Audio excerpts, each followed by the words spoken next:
بسم اللہ الرحمن الرحیم۔ گمنام ہیروز کے معزز ناظرین، السلام علیکم۔ آئیے چلتے ہیں کہانی کی طرف۔ صومالیہ تمہارے ملک کے زیر اثر ہے۔ وہاں مراک شہر میں فرحات کی بیٹی علی ہے۔ وہ ہوٹل ڈیکونا کے کمرہ نمبر 432 میں ہے۔ اس کے ساتھ ایک جوان بھی ہوگا۔ ان دونوں کو گھیر کر زخمی کرنا اور اپاہج بنانا ہے۔ پھر میں جہاں کہوں وہاں انہیں پہنچانا ہے۔ یس سر، ابھی وہاں کی پولیس انہیں اپاہج بنائے گی۔ اس کام کو اتنا آسان نہ سمجھنا۔ وہ دونوں بہت چالاک ہیں، مجھ تک پہنچنے کی کوششیں کر چکے ہیں، تمہاری پولیس کو دھوکہ دے سکتے ہیں۔ اطمینان رکھو، میں نے سونیا سے مدد مانگی تھی، اس نے دھتکار دیا تھا۔ میں اس کی بیٹی علی کو اس ہوٹل سے بچ کر جانے نہیں دوں گا۔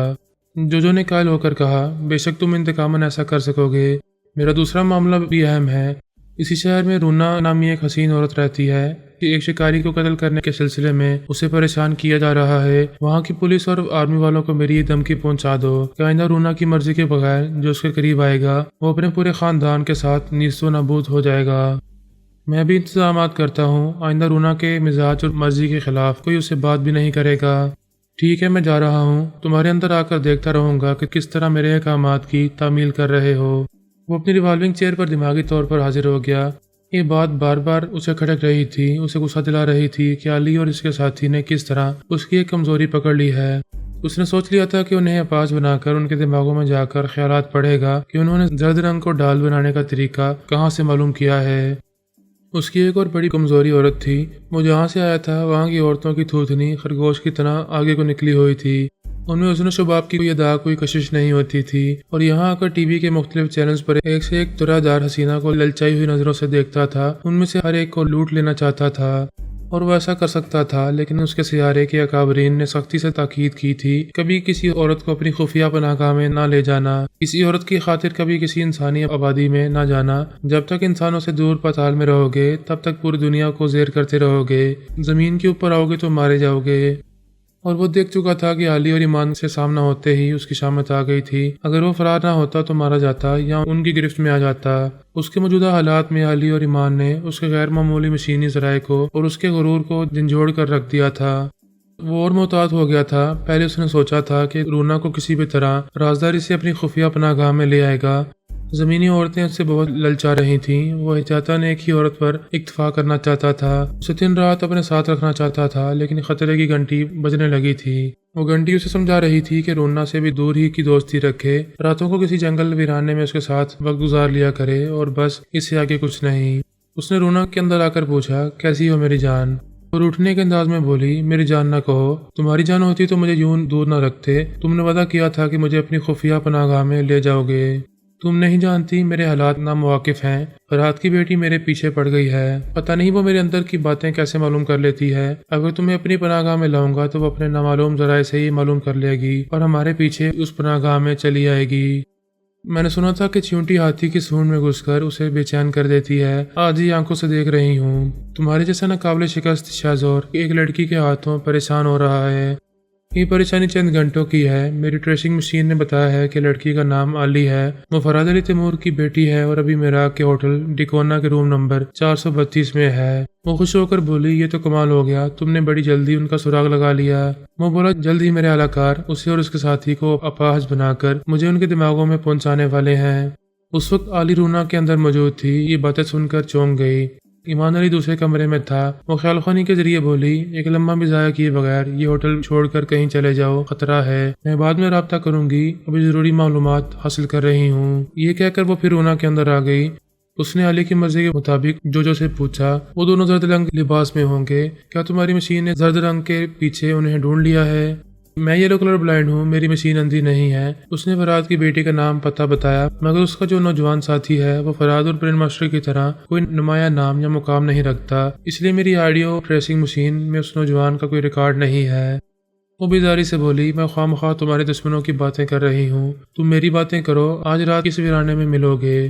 میں 2-4 گھنٹوں کے بعد فیصلہ کروں گا کہ ہمیں کہاں ملنا چاہیے۔ فرحات کی بیٹی نے مجھے الجھا دیا ہے۔ جب وہ قابو میں آنے والی ہے تو الجھن کیسی؟ قابو میں جب آئے گی تب آئے گی۔ ابھی یہ خیال الجھا رہا ہے کہ فرحات کی فیملی میں کئی ٹیلی پیتھی جاننے والے ہیں کہ علی بھی یہ علم جانتی ہوگی۔ پھر اپنی باتیں چھوڑ کر دشمنوں کا ذکر کر رہے ہو۔ اگر وہ ٹیلی پیتھی جانتی ہے تو ہماری بلا سے وہ تمہارا کیا بگاڑ لے گی؟ یہی تو سمجھنے کی بات ہے، اگر وہ خیال خوانی جانتی ہے تو اس وقت تمہارے دماغ میں چھپی ہوگی اور ہماری باتیں سن رہی ہوگی۔ وہ پریشان ہو کر بولی، تم مجھے ڈرا رہے ہو، میں نہیں چاہتی کہ تمہارے سوا کوئی میرے اندر کی باتیں معلوم کرے۔ تمہارے نہ چاہنے سے کیا ہوتا ہے؟ اگر وہ موجود ہوگی اور میں تم سے کہوں گا کہ آج ضرور ملنا ہے، فلاں جگہ ملنا ہے، تو وہ پچھلی رات کی طرح پھر زرد رنگ کے لباس میں چھپ کر چلی جائے گی۔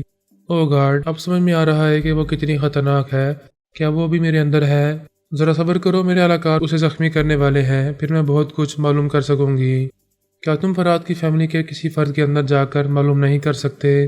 میں اب تک بڑے اہم معاملات میں الجھا رہا، اس کی فیملی کے ممبرز کی طرف توجہ نہیں دی۔ میں جا رہا ہوں، ابھی معلوم کرتا ہوں۔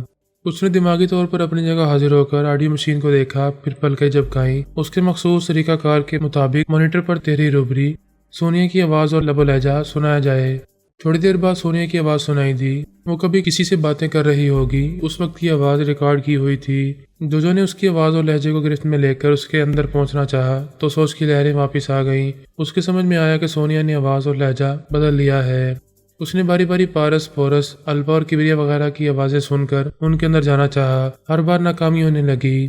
اس کی سوچ کی لہریں ان میں سے کسی کے اندر پہنچ نہیں پا رہی تھی۔ اس نے ٹریسنگ مشین کے ذریعے معلوم کیا تو پتہ چلا کہ وہ سب کے سب بابا صاحب کے دائرے میں ہے۔ ٹریسنگ مشین کا سرخ نقطہ بابا صاحب کے دائرے میں پہنچ کر رک گیا تھا۔ اس کے بعد مانیٹر پر اس دائرے کا اندرونی حصہ دکھائی دیتا تو وہ نقطہ اندر پہنچ کر سونیا وغیرہ کی نشاندہی کرتا، لیکن اس دائرے کا کوئی اندرونی حصہ مانیٹر پر دکھائی نہیں دے رہا تھا۔ وہ سرخ نقطہ جہاں تھا وہیں اٹک گیا تھا۔ جب وہ فرات کو تلاش کرتا تھا تب بھی یہی ہوتا تھا، نہ وہ نقطہ آگے بڑھتا تھا نہ مانیٹر پر کوئی منظر ابھرتا تھا۔ جو نے سمجھ لیا آگے روحانی قوت راستہ روک رہی ہے، فرات کی طرح اس کی فیملی کے تمام افراد گم ہو گئے ہیں۔ ان حالات میں ایک سوال پیدا ہوا، کیا فرات بھی اسی ادارے میں پہنچ کر گم ہوا ہے؟ اس نے ایک مشین کے مانیٹر کو دیکھ کر پلکیں جھپکائیں، وہاں ایک تحریر ابھرنے لگی۔ ٹریسنگ مشین پھر نکارا ہو رہی ہے، سرخ نقطہ بابا فرید واسطی کے ادارے کے سامنے رک گیا ہے، مجھے گائیڈ کیا جائے۔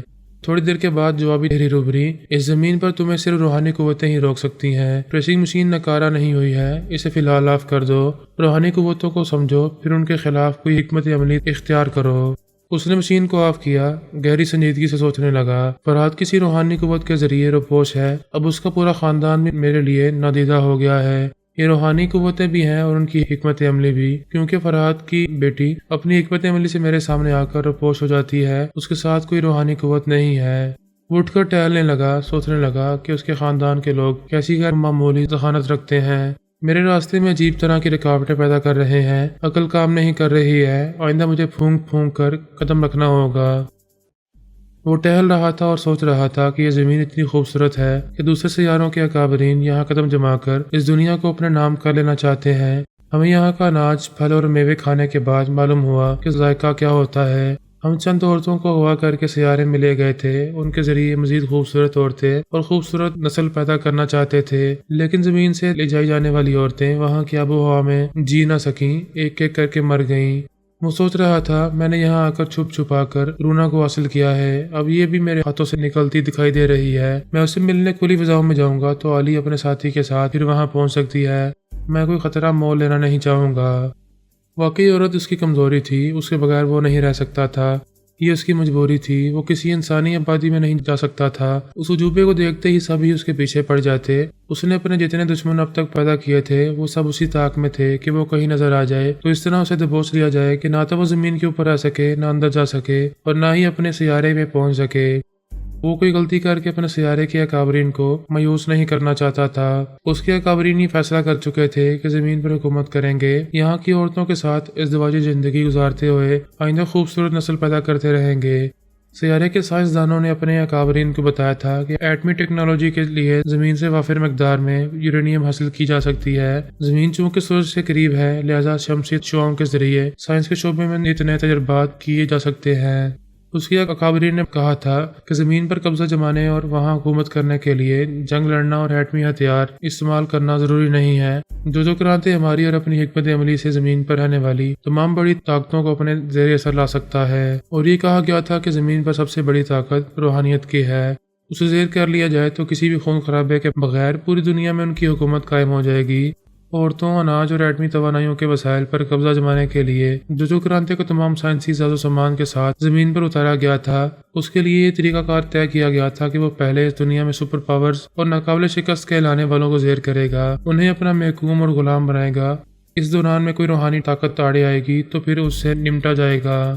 پھر یہی ہوا تھا، جو غیر معمولی مشینوں کے ذریعے ناقابل تسخیر کہلانے والوں کو تسخیر کرنے لگا۔ امریکہ اور یورپ کے اکابرین، فرحات، برین ماسٹر، خطرناک جادوگر اور کتنے ہی بدنام زمانہ مجرموں کے روپ والے چہرے، ان کے نام اور تمام خفیہ اڈے اس کی ٹریسنگ مشین میں محفوظ کر لیے گئے تھے۔ اس نے اتفاقاً سب سے پہلے فرحات ہی کو ٹارگٹ بنانے کے لیے اس کے متعلق معلومات حاصل کی۔ پتہ چلا کہ پچھلے 28 برسوں میں اس نے کبھی کسی سپر پاور اور کسی بھی خطرناک تنظیم سے شکست نہیں کھائی ہے۔ کبھی عارضی طور سے مات کھاتا ہے تو پلٹ کر دشمن کو نیست و نابود کر دیتا ہے۔ فرحات کی پوری ہسٹری معلوم کرنے کے بعد جو نے فیصلہ کیا کہ ایسے خطرناک شخص کو کسی چیلنج کے بغیر خاموشی سے ہلاک کر دینا چاہیے۔ اس کی ٹریسنگ مشین نے بتایا تھا کہ ان دنوں وہ سوئٹزرلینڈ کے ایک کاٹیج میں ہے۔ اس نے اسی کاٹیج میں اس کی موت کا وقت مقرر کر دیا تھا۔ زندگی میں پہلی بار فرحات اپنے اس اجنبی دشمن سے اور اپنے مقرر کردہ موت سے بے خبر رہا۔ اسے یہ معلوم نہ ہو سکا کہ جناب علی اسد اللہ تبریزی نے کس طرح اسے غائب دماغ بنا کر وہاں سے دوسری جگہ پہنچا دیا تھا۔ دوسرے لفظوں میں اس کا برین واش ہو چکا تھا۔ اعلیٰ حضرت چاہتے تھے کہ فرحات کچھ عرصے تک اپنا نام، اپنی شخصیت بھول جائے۔ روحانی ٹیلی پیتھی کے ذریعے جو عمل اس پر کیا گیا تھا، اس کے نتیجے میں کوئی ٹریسنگ مشین، کوئی سائنسی آلہ فرحات تک نہیں پہنچ سکتا تھا۔ جو دھوکہ کھا گیا، کچھ عرصے تک سمجھ نہیں پایا کہ اس کا حملہ ناکام رہا ہے، اور اس نے شنکر نارائن کو فرحات سمجھ کر اس کے دماغ میں جا کر اسے ہلاک کیا ہے۔ اسے بعد میں پتہ چلا کہ فرحات کے سلسلے میں ٹریسنگ مشین عارضی طور سے ناکارہ ہو جاتی ہے۔ اس کے اکابرین نے اسے بتایا کہ سلسلے میں روحانی قوت آڑے آ رہی ہے۔ وہ بابا فرید واسطی کے دائرے سے براہ راست نہ صحیح بالواسطہ ٹکرانے والا ہے، اور اس کی ابتدا فرحات کی ٹکراؤ سے ہو چکی ہے۔ وہ سوچ رہا تھا آئندہ اپنے منصوبوں میں اپنے طریقہ کار میں تبدیلیاں کر کے علی اور ایمان علی سے نمٹنا چاہتا تھا۔ اسے یقین تھا کہ وہ ان دونوں کے ذریعے فرحات تک پہنچ جائے گا۔ علی اور ایمان کے لیے زرد لباس پہننا ضروری نہیں تھا۔ اس لباس میں ڈریسنگ مشین ان کی نشاندہی کر رہی تھی۔ ابھی یہ بات ان کے حق میں تھی کہ جو انسانی آبادی میں نہیں آ سکتا تھا۔ علی نے خیال خانی کے ذریعے ایمان سے پوچھا، تم کہاں ہو؟ میں ہوٹل کے باہر کچھ فاصلے پر تمہارا انتظار کر رہا ہوں۔ میں ایک بنگلے کا ایڈریس بتا رہی ہوں، وہاں رونا رہتی ہے، فوراً اسے ٹریپ کرو، اسے گن پوائنٹ پر رکھو۔ علی نے اسے وہاں کا پتہ بتاتے ہوئے کہا، ہم دیکھیں گے کہ وہ اپنی محبوبہ کی سلامتی کے لیے ہمارے سامنے کمزور پڑے گا یا نہیں۔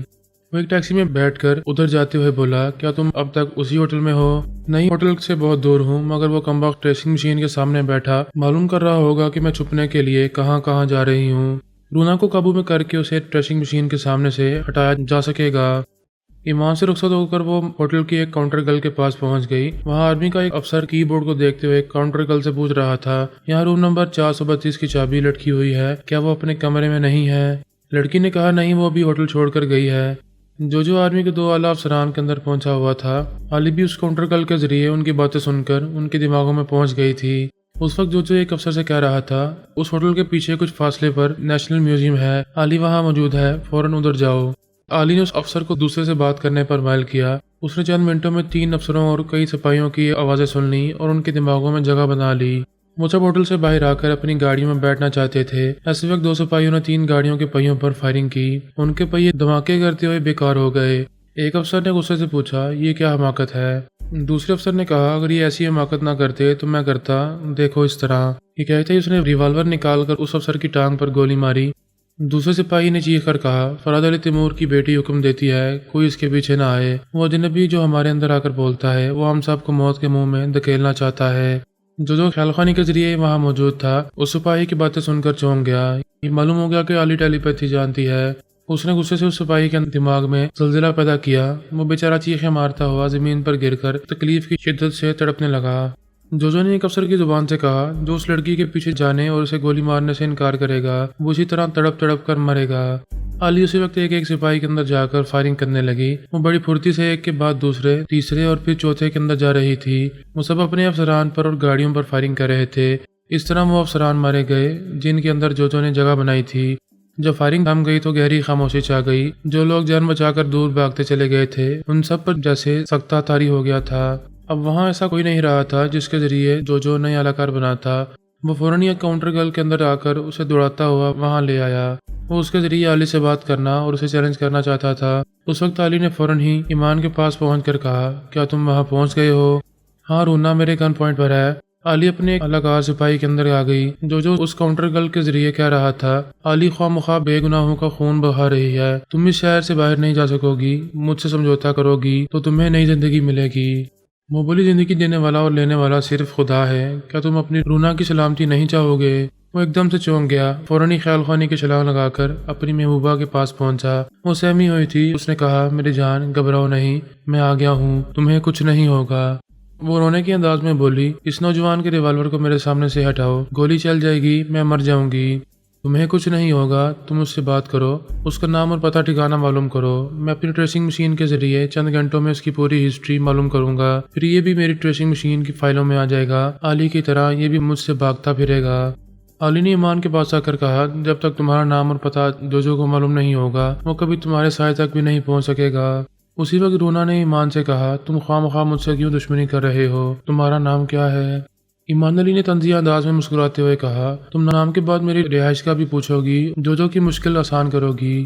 اس گدھے سے کہو، تمہارے دماغ کے اندر ہونے والی سرگوشی مجھ تک پہنچتی رہتی ہے۔ وہ جھنجھلا کر جو سے بولی، میں پہلے ہی کہتی تھی کہ دماغ کو لاک کرو، مگر تمہیں فرصت ہی نہیں ملتی تھی، تم ڈینگے مارتے تھے کہ ہمارے تعلقات کا علم کسی کو نہیں ہوگا، کوئی دشمن مجھے نقصان نہیں پہنچائے گا۔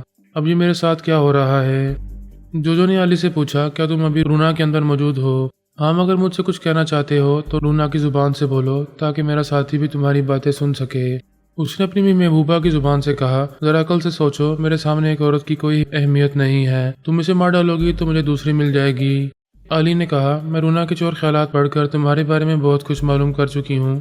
تم نے اسے بتایا ہے کہ تمہارے سیارے کے اکابرین نے عورتوں سے دور رہنے کی تاکید کی ہے، اگر تم ایک کے بعد دوسری اور دوسری کے بعد تیسری سے تعلق رکھو گے تو کہیں نہ کہیں دھوکہ کھاؤ گے، اپنے مخالفین کی نظروں میں آ جاؤ گے۔ ایمان علی نے کہا، تم ہمارے بارے میں کچھ نہیں جانتے، علی کے پاس ٹیلی پیتھی کا علم ہے اور میں قدرتی طور پر سونگھنے کی غیر معمولی حس رکھتا ہوں۔ پچھلی بار جب اس جنگل میں تمہارے قریب آنے کا موقع ملا تھا تو میں نے تمہاری بو سونگھ لی تھی، آئندہ تم جب بھی کھلی فضا میں آؤ گے تو مجھے تمہاری بو کے ذریعے معلوم ہو جائے گا کہ تم کس سمت میں کتنے فاصلے پر ہو۔ اس کے پاس ایسی کوئی غیر معمولی صلاحیت نہیں تھی، لیکن دشمن کو الجھانے اور فریب دینے کے لیے باتیں بنانی پڑتی ہیں۔ اس بات نے جو کو پریشانی میں مبتلا کر دیا تھا۔ علی نے کہا، اگر تم میرے ساتھی کی سونگنے کی حس کو آزمانا چاہتے ہو تو اپنی خفیہ چار دیواری سے باہر آؤ، ہم آدھے گھنٹے کے اندر تمہاری شامت بن کر وہاں پہنچ جائیں گے۔ وہ ایسا چیلنج قبول کرنے کی حماقت نہیں کرنا چاہتا تھا۔ اس نے کہا، یہ اچھا ہی ہوا کہ مجھے ایک نئے خطرے سے آگاہی مل گئی ہے، میں یہ ملک چھوڑ کر کسی دوسرے ملک میں اپنی پناہ گاہ بناؤں گا، ہزاروں میل دور جانے کے بعد اس جوان کو میری بو نہیں ملے گی۔ رونا بڑے صدمے سے بولی، جو یہ کیا کہہ رہے ہو؟ کیا مجھے ان کے ہاتھوں مرنے کے لیے چھوڑ جاؤ گے؟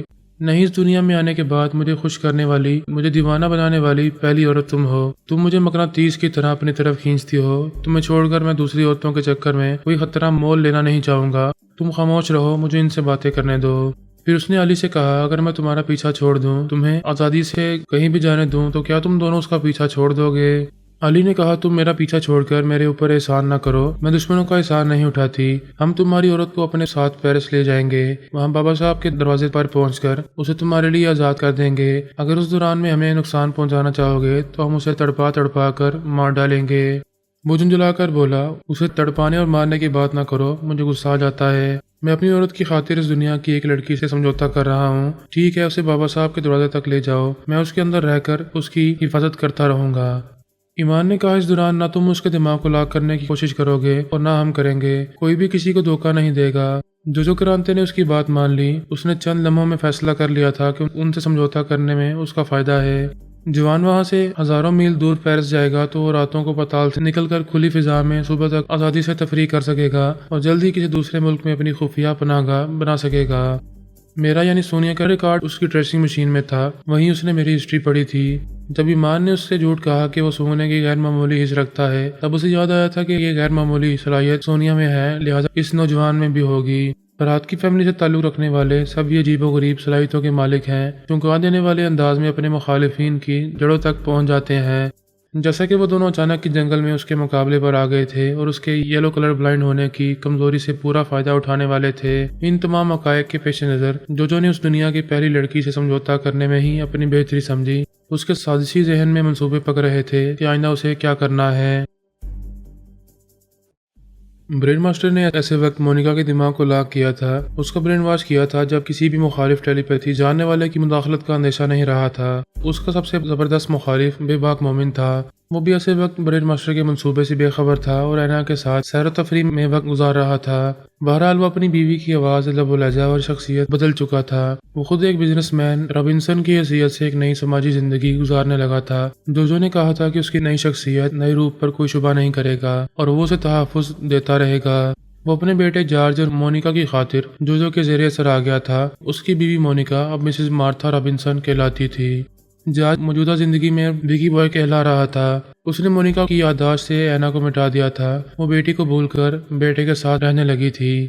برین ماسٹر اگرچہ بیٹی کے بغیر اور بیوی بیٹے کے ساتھ بہت ہی خوشحال فیملی لائف گزار رہا تھا، خاص طور پر بیٹے کی قربت سے بہت ہی مطمئن اور آسودہ رہتا تھا، تاہم جوجو کی تابعداری اس کے مزاج کے خلاف تھی۔